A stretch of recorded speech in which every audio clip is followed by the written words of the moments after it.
What's up YouTube, this is Eric Kelly aka The Tech Gentleman bringing you guys another video.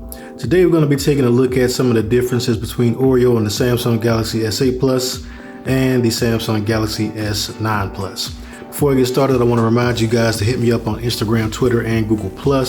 Also, if this video helps you out at all, make sure you hit that like button, subscribe, and if you got any questions, hit me up in the comments. But without further ado, let's talk tech.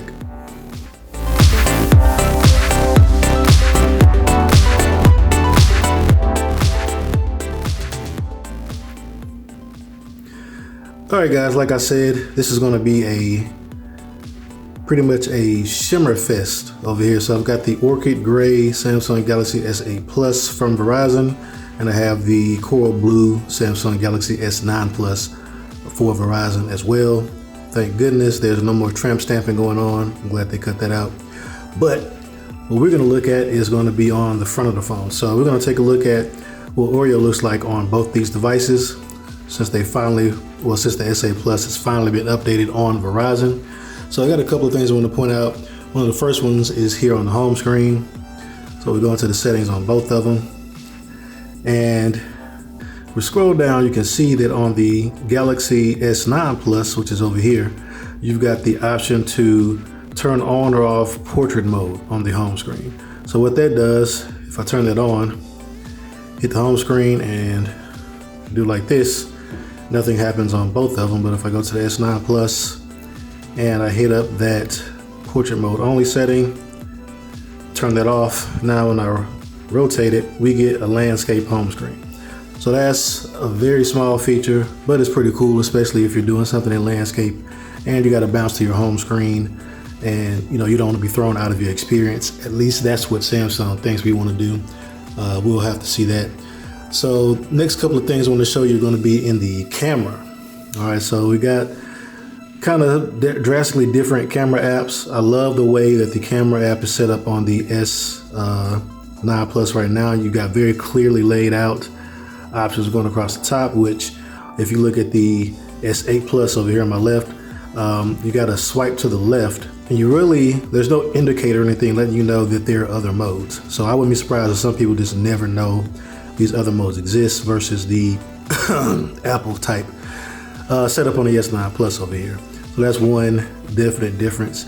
Of course, some of the other ones I've got, as my S9 Plus is about to die, but of course some of the other major options you've got is going to be live focus, which is going to be pretty much the portrait style shooting mode that you got originally on the Note 8 and now comes to the S9 Plus only because of the dual camera setups. You also have the super slow-mo on the S9 Plus, which is kind of cool. Definitely if you're doing social media, quality on social media doesn't really matter that much, so you can get you some cool shots. And also the AR emoji. Got me and my wife down there giving you guys full facials for emojis now, instead of the little blobs and little circles, the little yellow guys and everything. So that's pretty cool, going through the camera mode as well.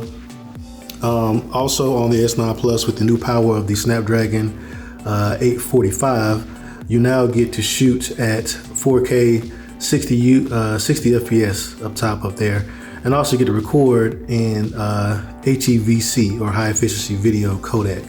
The biggest benefit of that is going to be now a 4K 60 video, which normally would be huge if you're using the same codec that the S8 Plus records in. It's going to be now around, actually a little bit smaller than a regular 4K 30 video, which is pretty cool.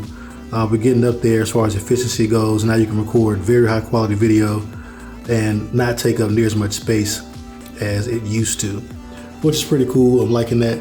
One of the other features on the S9 Plus is Bixby Vision. So you have Bixby Vision on the S8 Plus, but it doesn't work and isn't as nearly robust as what you get on the S9 Plus. You see, it's kind of forcing me to open up the network because it definitely needs it. We're not going to do that, but as you can see on the S8 Plus, the only options I have are, they'll come back. Only options you have across the bottom are place, image, and shopping. All right, so you look across the bottom, we got several different options. We got food, we've got that toast message get out the way. We got wine, we got QR code, we've got place, shopping, image, text, recognition and translation, and makeup.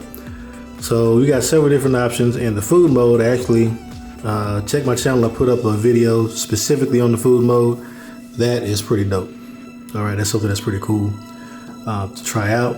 We'll get out the camera right quick and take a look at the little side panel.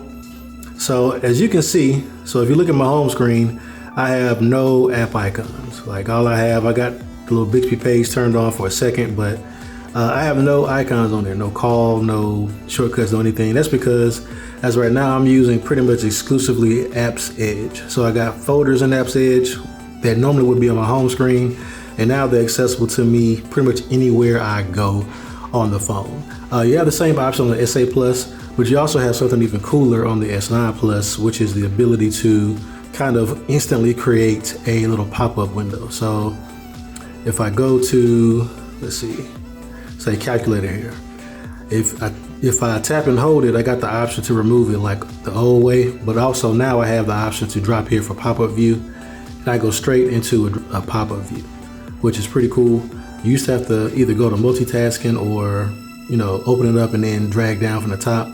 But being able to just instantly drop it like that. And also, like I said, I've got all my apps, you know, just at my fingertips, literally with the little swipe edge, which, like I said, you can create the folders on the S8 Plus, but you don't get that option to create the little pop-up view on the S8 Plus. So that is one other software difference on the S9 Plus.